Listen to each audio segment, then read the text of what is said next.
سلام بچه ها، به کانال عرفان مووی خوش آمدید. ببخشید که یه چند مدت نبودیم.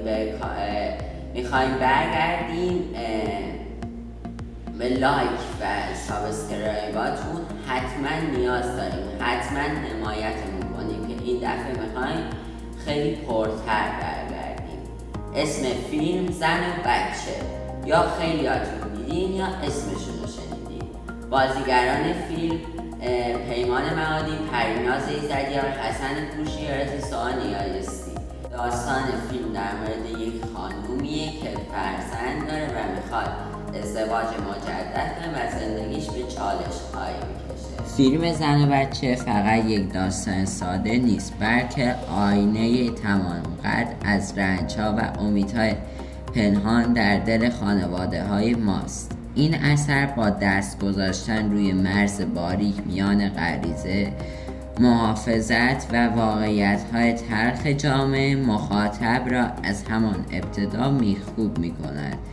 کارگردان به جای شعار دادن با سکوت‌های سنگین و نگاه پر از حرف، عمق عشق و استحصال را به تصویر کشیده است.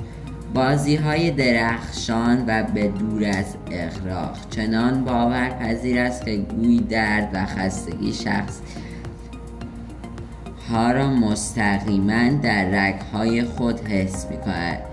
ریتم فیلم کم کم مثل یک طوفان خاموش اوج می‌گیرد.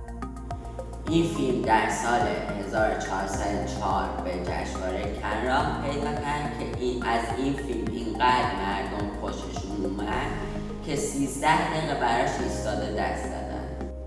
این فیلم در سایت IMDb امتیازش 59 و در سایت راتن تومز 61 از 100 و من خودم این نمره 8 رو از 10 به این فیلم میدم، چون یک فیلم خیلی قشنگ و ماجراجویانه است.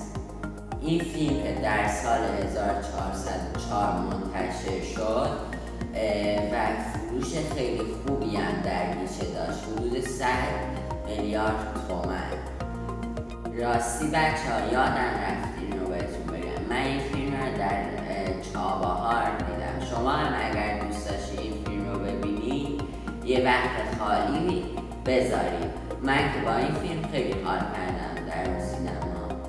بچه ها خیلی به لایک و کامنت و سابسکرایب شما نیاز داریم. حتما به ما ایده بدید. اگر دوست داشتیم اسم خودتون هم در ویدیو میاریم. بچه ها این فیلم رو ببینید و به ما نظر بدید و تا ویدیو بعدی خداحافظ.